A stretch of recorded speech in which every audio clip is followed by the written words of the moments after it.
Assalamualaikum warahmatullahi wabarakatuh. Alhamdulillahirabbil alamin wassalatu wassalamu ala asyrafil anbiya'i wal mursalin wa ala alihi wa sahbihi ajma'in, amma ba'd. Puji dan syukur kepada Allah Subhanahu wa taala atas segala limpahan rahmat dan nikmat-Nya kepada kita. Salawat dan salam kita doakan selalu semoga disampaikan kepada Rasul kita Muhammad sallallahu alaihi wasallam. Baik, pada kesempatan sore hari ini kita akan mengisi tausiah sore di RRI Pro 1 Kota Lok Semawe dengan sebuah tema iaitu pintu masuk syaitan, suka berhias, tamak dan terburu-buru. Sebenarnya pintu masuk syaitan dalam jiwa kita manusia itu sangat banyak, tetapi kita akan mengupas sedikit demi sedikit, mungkin akan selesai dalam beberapa kali pertemuan. Dan pada pertemuan sore hari ini kita akan melihat hanya 2 atau 3, kurang lebih 30 menit sampai 30 menit ke depan. Para pendengar RRI Pro 1 Kota Lok Semawe, sebagaimana kita maklumi bersama bahwasanya dalam kehidupan ini kita selalu mendapat tantangan dalam kehidupan. Bukan hanya tantangan dalam masalah pekerjaan, politik, ekonomi dan sebagainya, tetapi ada tantangan yang lebih dahsyat dan yang lebih pasti, iaitu tantangan untuk kita tidak dapat memasuki surga. Dan ini memang ada pihak-pihak tertentu. Pihak-pihak tertentu tentu bukan oknum, memang mereka sudah sepakat, iaitu syaitan. Di syaitan itu memang sudah sepakat, sudah berjanji kepada Allah untuk menahan kita daripada memasuki surganya. Ini dapat kita lihat dalam surah Al-A'raf ayat 16 sampai 17. A'udzubillahi minasyaitonirrajim. Qala innaka minal munzarin. Qala fabima aghwaytani la'aqudanna lahum siratal mustaqim. Jadi karena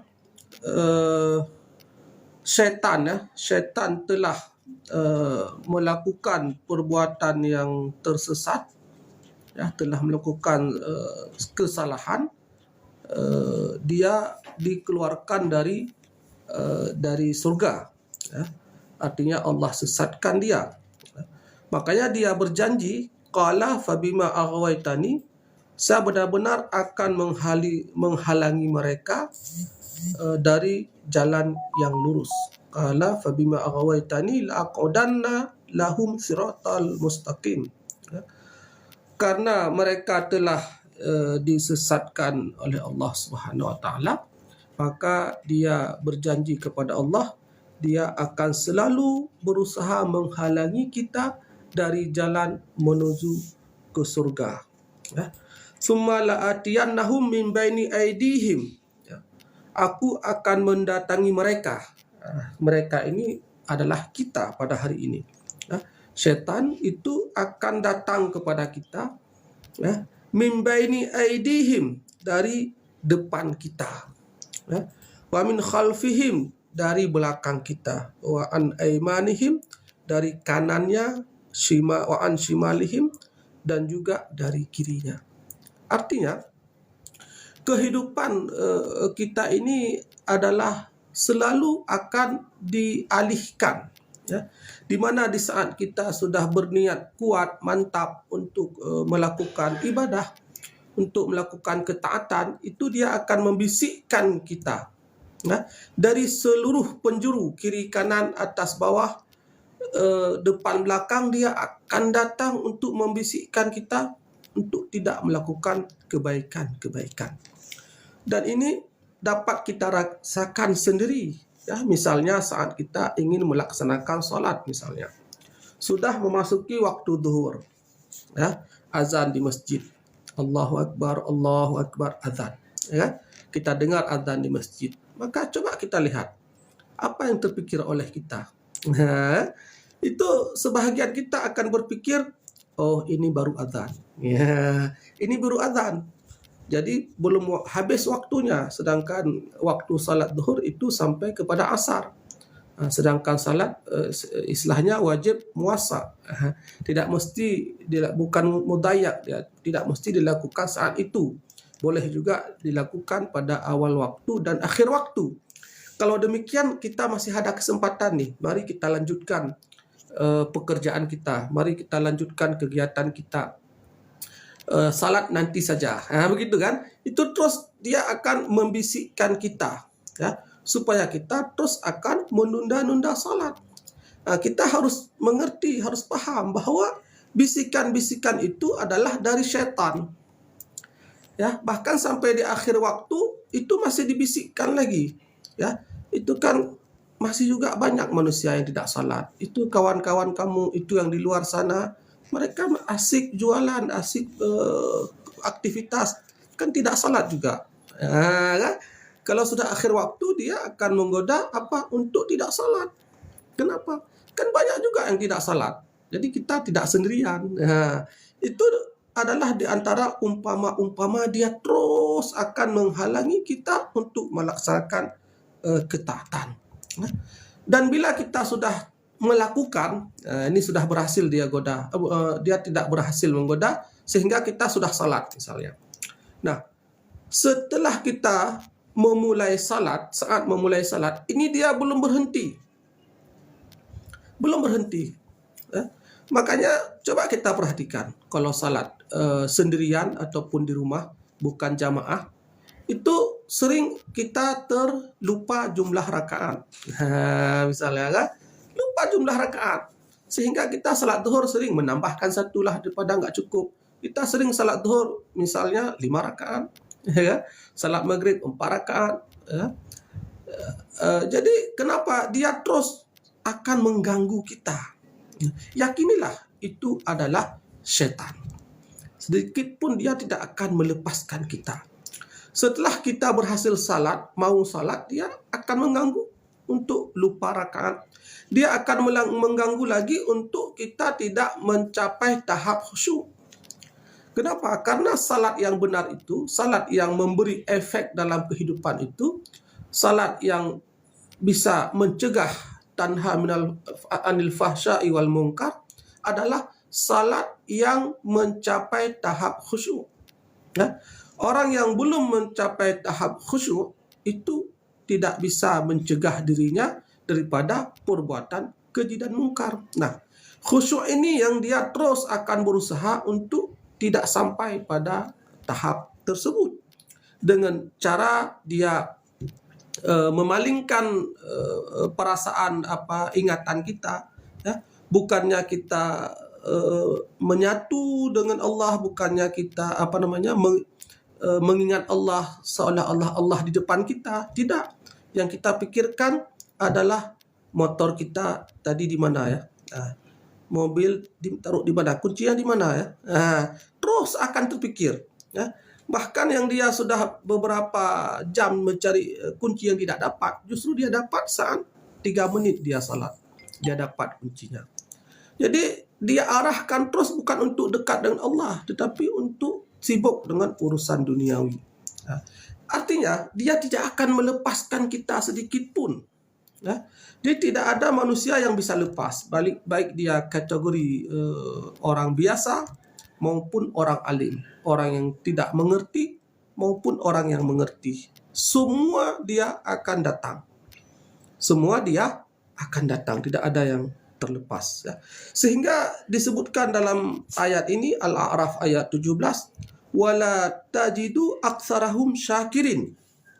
Syaitan mengatakan kepada Allah, wala tajidu aktsarahum syakirin. Ya. Engkau tidak akan mendapatkan kebanyakan mereka bersyukur. Ya. Makanya hari ini, ya, kita tidak mengatakan si A si B, kebanyakan kita adalah tidak bersyukur. Ini kenapa? Ini memang sudah program, ya, sudah diprogramkan oleh setan. dan kamu tidak dapatkan sebahagian mereka yang bersyukur. Artinya apa? Yang bersyukur itu sedikit sekali, ya. Yang kebanyakan kita tidak bersyukur. Ya. Ini sudah tugasnya, ya. Sehingga Allah mengatakan qala ukhruj minha mad'uman madhura. Ya. Keluarlah kamu dari surga dalam keadaan terhina dan terusir. Ya. Jadi Allah mengusir, ya, mengusir setan.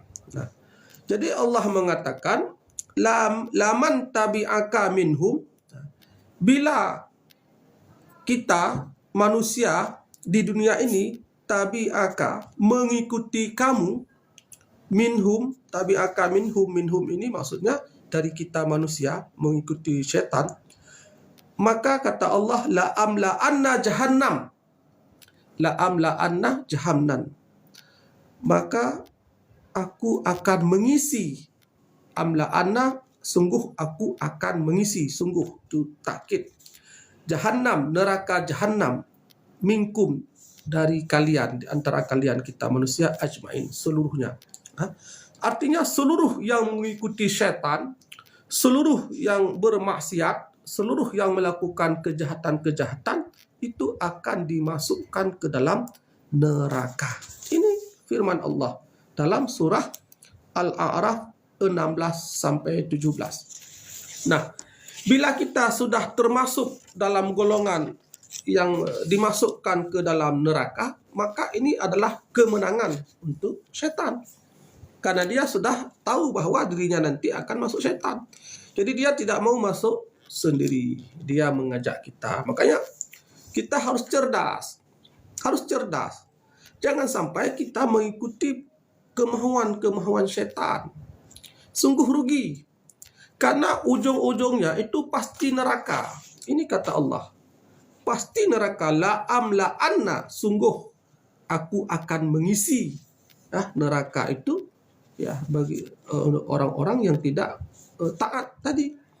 Jangan ragu. Sehingga kuatlah keinginan tekad kita untuk tidak mudah dirayu oleh setan. Nah, bagaimana setan masuk ke dalam diri kita? Kita kemarin telah menjelaskan beberapa cara, dan hari ini kita akan melihat salah satu cara lagi adalah hubbu at-tazayyuni minal athas wathiyab waddar. Hubbu itu suka, mencintai. Tazayyun suka menghiasi, ya. Menghiasi apa di sini? Minal athas, thiyab waddar. Artinya kita suka menghiasi perabotan kita, barang-barang kita, ya kan? Pakaian kita, rumah kita. Kita selalu suka yang terbaik. Kalau memakai pakaian, tentu kita akan mencari harga yang paling mahal. Padahal harga yang sekian itu sudah cukup untuk menutup aurat dan sesuai dengan kebutuhan. Tapi kita tidak puas itu. Tidak puas. Makanya terus akan mencari yang mahal. Nah, mencari yang mahal ini adalah pintu setan. Ini adalah perangkap setan.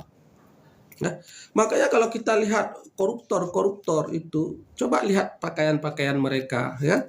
Coba melihat rumah-rumah mereka, coba lihat mobil-mobil mereka. Itu mewah-mewah. Nah, itu sebenarnya sudah masuk perangkap setan. Di saat kita menyukai serba mewah, serba hias, ya, kalau mobil yang mewah, kalau rumah yang mewah, terus kita tinggikan, kita tambah ini, kita hias lagi, ya, pakaian yang mewah. Apa kejadian yang kita alami? Kita akan merasa tidak puas bila belum mencapai tahap tersebut. Lalu bagaimana untuk supaya tercapai? Kita mulailah melakukan kejahatan-kejahatan. Mulailah kita korupsi, ya. Mulailah kita menipu. Mulailah kita terlibat riba, ya. Mulailah kita membuat laporan fiktif. Mulailah kita menjatuhkan orang lain supaya kita bisa dapat, orang lain tidak dapat, ya. Jadi terus akan timbul perkara-perkara negatif. Untuk apa? Untuk memuaskan kebutuhan pakaian yang mewah, untuk memuaskan kebutuhan rumah yang mewah, ya, dan juga perabotan kita, mobil-mobil kita, semua serba mewah, ya. Jam padahal hanya untuk melihat pukul berapa, nah, itu perlu yang miliaran misalnya, ya. Padahal dengan hanya harga beberapa puluh ribu juga bisa, ya. Tapi kita merasa tidak puas, tidak level, ya. Kita merasa, mungkin ada yang merasa terhina, ini murah sekali barangnya, ya. Ini hati-hati. Ini hati-hati, ya. Karena kita kalau sudah naik level, itu kecenderungan manusia tidak mau turun level. Di sini mulai terjadi. Di saat kita tidak mau turun level, kita harus mempertahankan level kita. Nah, untuk mempertahankan level ini, di sinilah sumber kejahatan. Di sinilah kita akan berjanji dengan orang lain, kita akan buat investasi ini, investasi itu, padahal tidak ada, bodoh. Ya, kita akan membuat ini, membuat itu, mengajak ini, mengajak itu, padahal ujung-ujungnya adalah menipu. Ya. Jadi ini perlu kewaspadaan. Ya, jadi menyukai kemewahan, ya, membangga-banggakan diri, ya.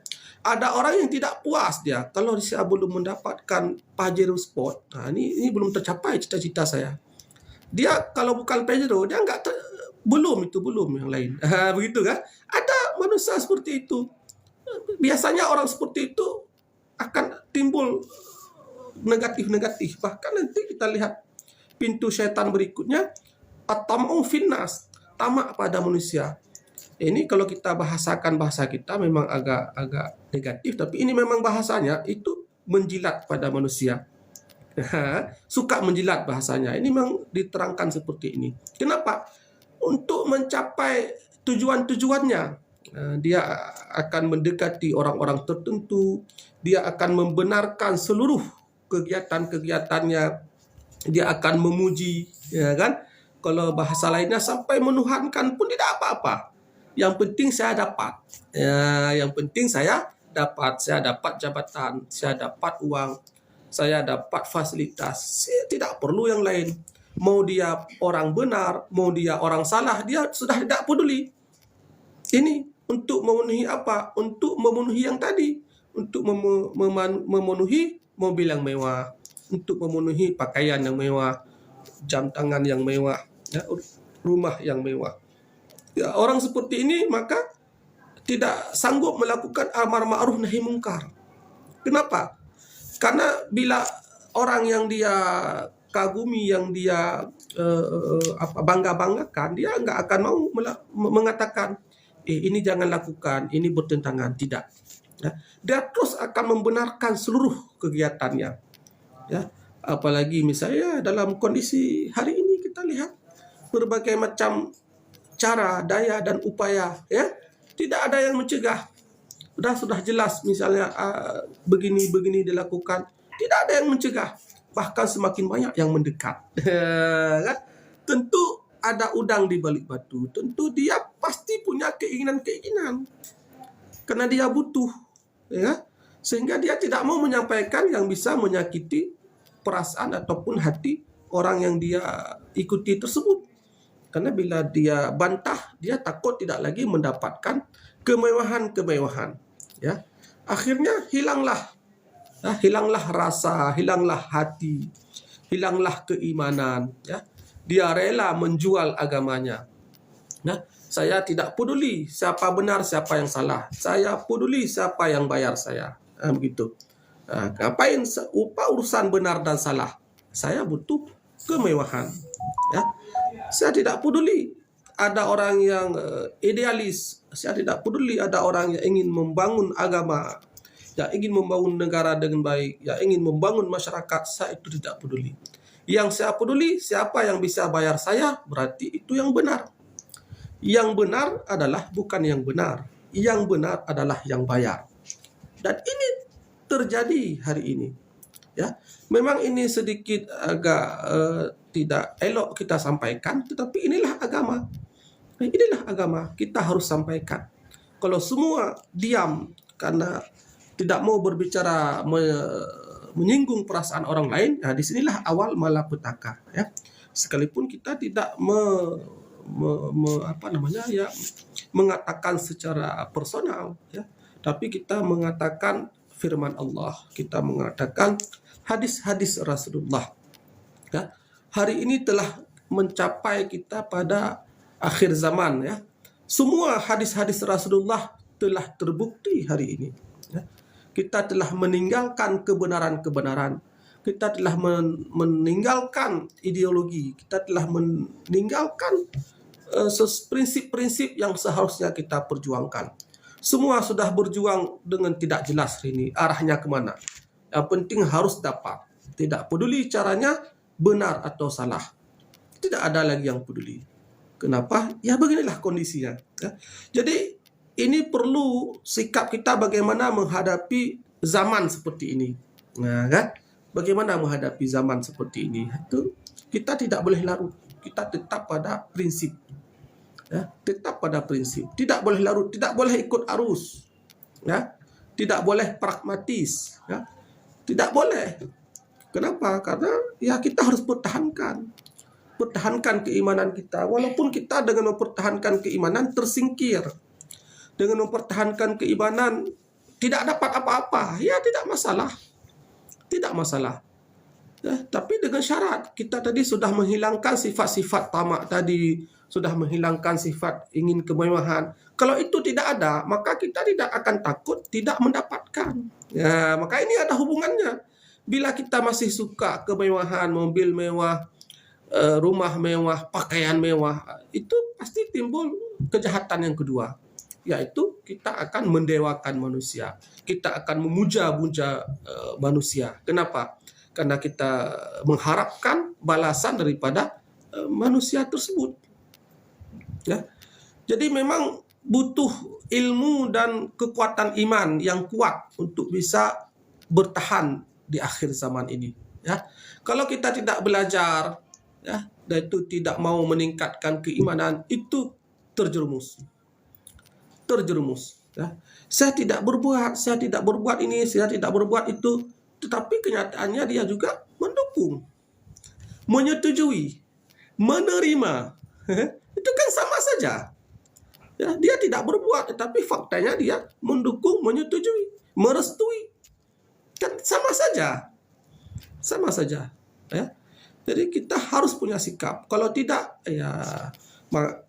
maka bagaimana janji Allah, la'amla'annahum, maka kami sungguh akan memasukkan mereka jahannam. La'amla'anna jahannam minkum. Sungguh kami akan memasukkan, saya akan masukkan ke neraka jahannam semuanya. Semua yang mana? Yang terlibat. Hati-hati.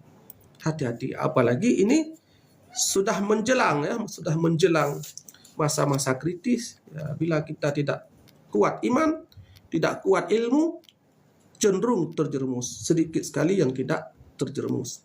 Nah, sekurang-kurangnya ku anfusakum wa ahlikum nara.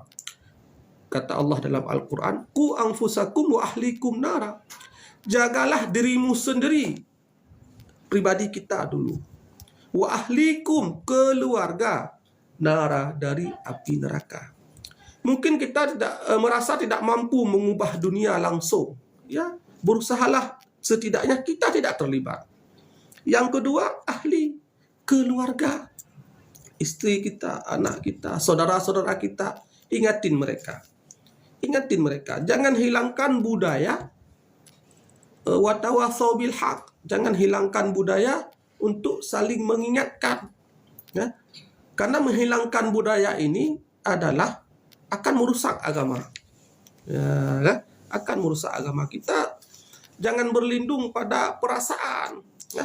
Kita jangan masuk konsep bahwa manusia itu individualistis. Tidak, Islam itu tidak individualistis.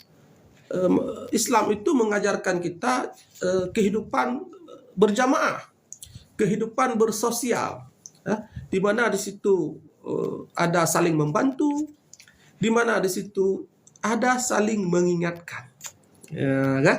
Saling mengingatkan yang tinggal dalam satu komplek, yang tinggal dalam satu unit pekerjaan, ya, tinggal dalam satu perusahaan, yang tinggal dalam satu masyarakat komunitas, itu harus ada budaya watawasau bil haq watawasau bis sabr.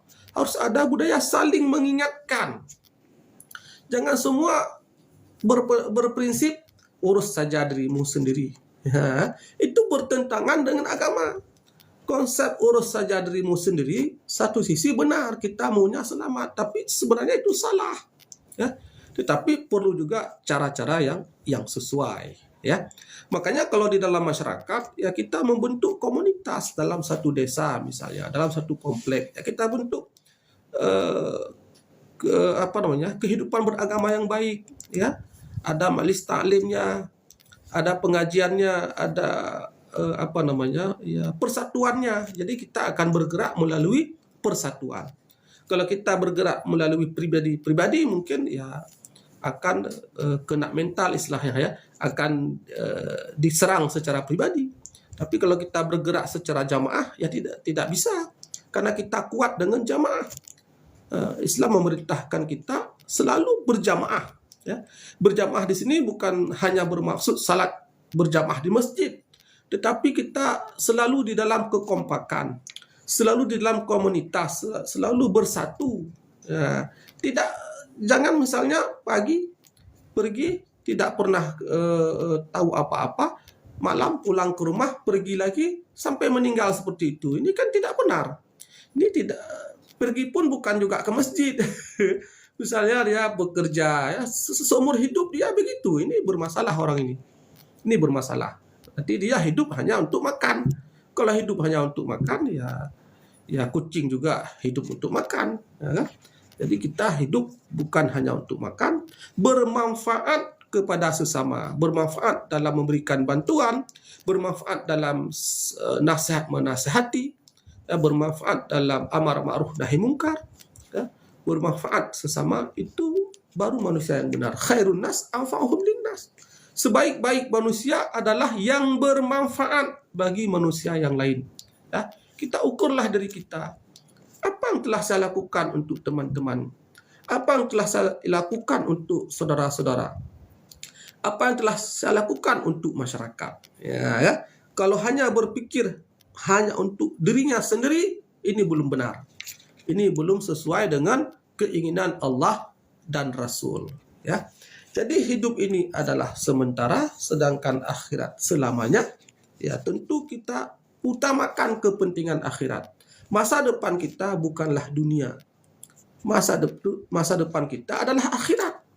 Kalau berpikir masa depan adalah dunia, itu belum tentu dapat, karena kita belum tentu hidup di masa depan. Tapi kalau berpikir masa depan akhirat, itu pasti. Semua kita pasti akan ada hari akhirat. Tapi tidak semua kita bisa hidup besok hari. Ya, jadilah yang cerdas, jadilah orang cerdas, sehingga kita kesempatan yang singkat ini tidak dipengaruhi oleh setan. Setan memang sudah keinginannya, karena dia ingin teman yang banyak. Nah, jadi kita jangan ikut-ikutan. Ya. Jadi hari ini sampai di sini pertemuan kita. Mohon maaf atas segala kekurangan. Kalau ada yang benar itu dari Allah SWT, dan yang salah itu adalah dari saya sendiri. Semoga ada manfaatnya. Wallahu a'lam bishawab. Assalamualaikum warahmatullahi wabarakatuh.